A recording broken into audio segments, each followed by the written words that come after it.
यह अति महत्वपूर्ण प्रश्न है। गणित का ही नहीं बल्कि यह ज्यामिति का भी एक महत्वपूर्ण सवाल है, और इस साल के लिए तो यह बहुत ही महत्वपूर्ण है क्या? किसी भी समचतुर्भुज में उसके चारों भुजा के वर्गों का योग उसके विकर्णों के वर्गों के योग के बराबर होता है, कैसे इसको दिखाना है। तो देख लो, सबसे पहले यह हम क्या किए हैं, एक वो समचतुर्भुज लिए, वह होता है, वह उसका नाम है ABCD। और समचतुर्भुज की यह एक विशेषता होती है, जो समचतुर्भुज के चारों भुजा आपस में बराबर होता है, और इसका विकर्ण लंब समद्विभाजक होता है। क्या होता है? लंब समद्विभाजक। जहां एक विकर्ण दूसरे विकर्ण को प्रतिच्छेद करता है, वहां 90 डिग्री का कोण बनता है। और समचतुर्भुज के विकर्ण जो समद्विभाजक लंब समद्विभाजक होता है, वह आपको 4 समकोण त्रिभुज का निर्माण करता है। कितना? 4 समकोण त्रिभुज का निर्माण करता है। तो देख, वही बात हम इसमें प्रूफ करने का कोशिश किए हैं। AB और BD, AC और BD एक विकर्ण है, जबकि ABCD एक समचतुर्भुज है, और यह O बिंदु पर एक दूसरे को प्रतिच्छेद करती है। तो इस तरह से आपको 4 समकोण त्रिभुज बन रहा है। पहला AOB, BOC, COD और AOD।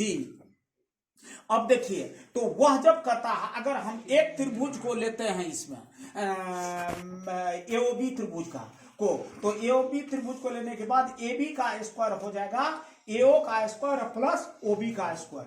पुनः अगर हम त्रिभुज BOC को लेते हैं, तो BC का स्क्वायर हो जाएगा BO का स्क्वायर प्लस OC का स्क्वायर।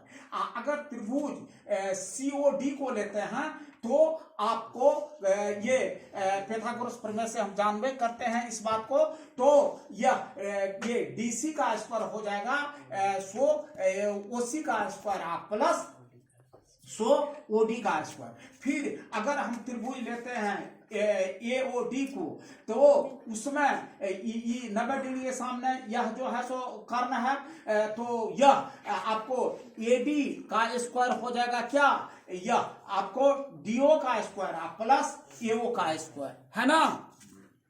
देखिए, तो इस तरह से आपको 4 को समकोण त्रिभुज बन रहा है। 4 को इसमें कर्ण है, और उस चारों कर्ण के वर्ग को अगर हम जोड़ते हैं, तो हमको 2 विकर्ण का स्क्वायर प्राप्त हो जाता है।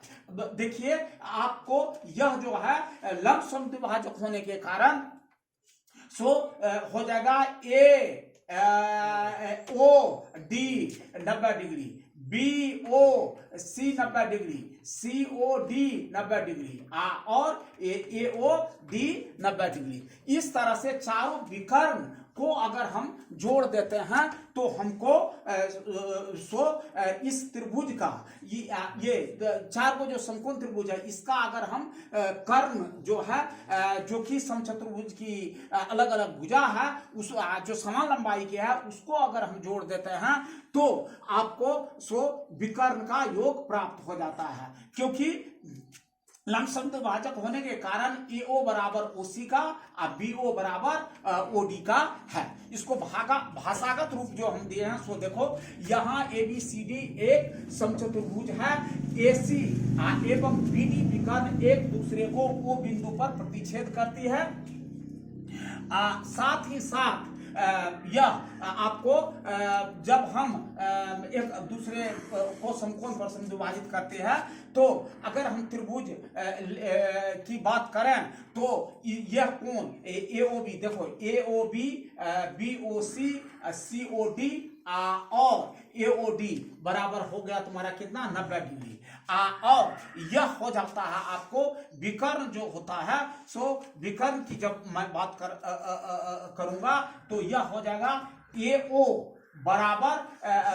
बराबर OC और BO बराबर OD, है ना। तो उसी बात को मैंने करने का कोशिश किया है। त्रिभुज पहले एओ बी में लिए हैं। एओ बी में देखो यह जो है सो 90 डिग्री का कोण बनाता है। ए बी का स्क्वायर हो जाएगा ए बी का स्क्वायर प्लस ओ बी का स्क्वायर।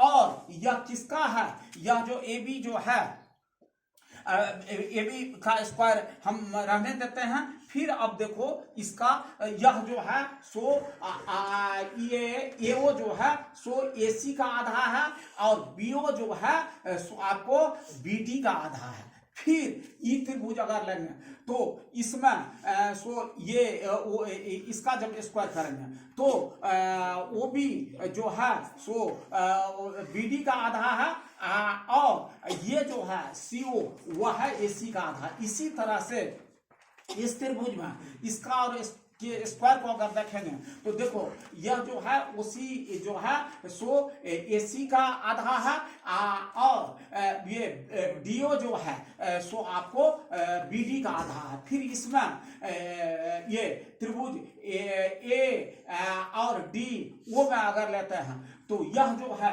एओ वह एसी का आधा है और ये जो है सो आपको डीओ जो है सो बीडी का आधा है। इस तरह से अगर चारों को आपस में हम जोड़ देते हैं तो यह हो जाएगा तुमको इसका स्क्वायर जोड़ इसका स्क्वायर माना एओ का स्क्वायर जोड़ उसी का स्क्वायर बड़ा। फिर ये हो जाएगा आपको अगर चारों त्रिभुज के क्षेत्रफल को अगर जोड़ते हैं फिर हो जाएगा आपको बीओ का स्क्वायर प्लस ओडी का स्क्वायर। इस तरह से यह हो जाएगा बीडी का स्क्वायर। तो ये चारों एबी का स्क्वायर प्लस बीसी का स्क्वायर प्लस सीडी का स्क्वायर प्लस एडी का स्क्वायर हो जाएगा आपको एसी का स्क्वायर प्लस बीडी का स्क्वायर। समझ गए।